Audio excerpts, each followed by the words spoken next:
ženska v vlogi fotografinje? Jaz mislim, da to postaja vse bolj vsakdanji pojem. In sigurno se mi zdi, v temu, da ponavadi jaz ne ločem zdaj fotografije na ženske in na moške, ampak se mi zdi, da je dejstvo, da ženske mogoče malo drugače vidimo, kot vidijo moški. Zato imamo pač tudi mogoče drug pristop ali pa so naše fotografije drugačne od fotografij, ki jih postavljajo fotografiji moškega spola.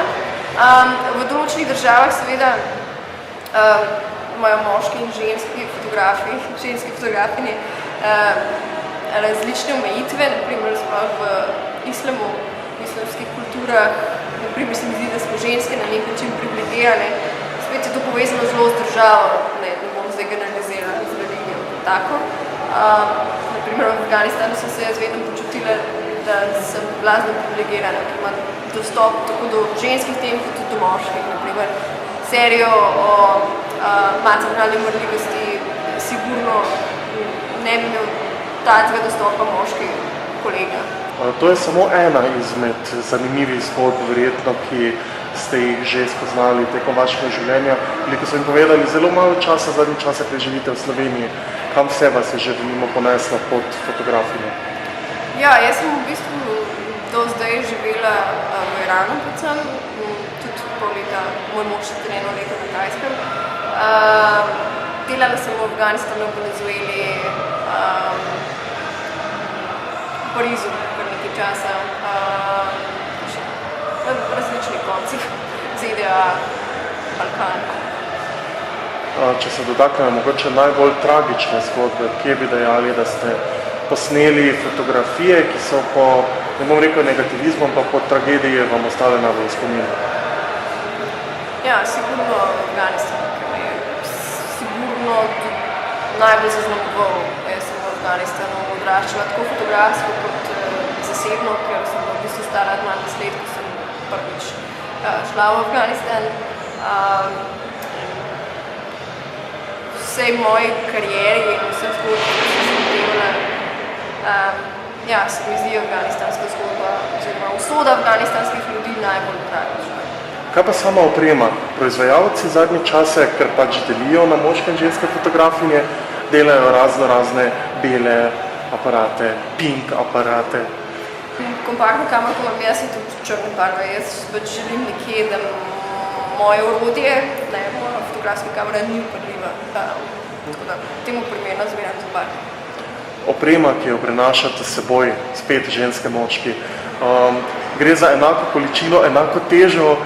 Ja, je pa tudi res, da sem jaz v bistvu v zadnjih letih, glede na to, da delam vse manj strogo žurnalistične stvari, se pravi novičarsko, newsy zgodbe, zmanjšala količino opreme, ki jo nosim s seboj, tako da tudi to je bilo dobro ne samo za moj pristop, ampak tudi za moj hrbet. V vašem predavanju ste se dotaknili črno-bele in barvne fotografije.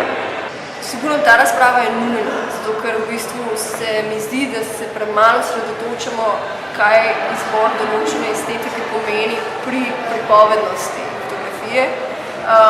Tako da, mislim, s to možnostjo, da zdaj lahko v bistvu na enem očetu posnamemo ali barvno fotko in potem konvertiramo, nič ne spremeni.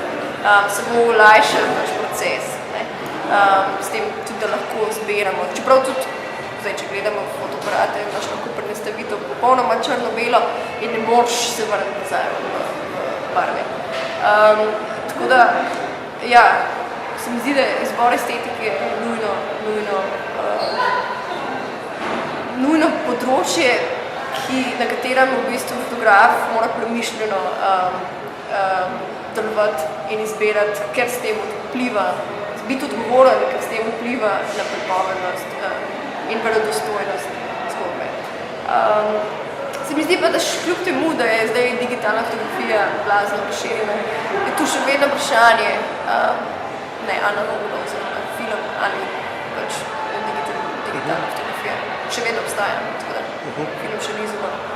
Stari mački, stare mačke, se kaj bojite mladega naraščaja, glede na to, da si za sorazmerno majhen denar lahko že marsikdo umisli precej dobro zverino, dober fotoaparat ali so tiste izkušnje, ki vas še vedno dvigajo nad stvari ostale?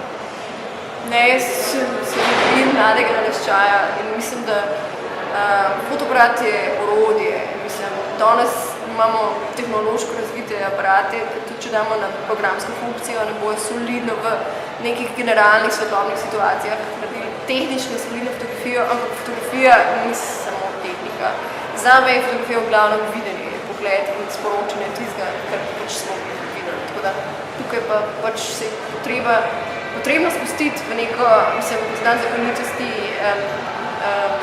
kompozicije, potem biti etičen in odgovoren pri svojem delu.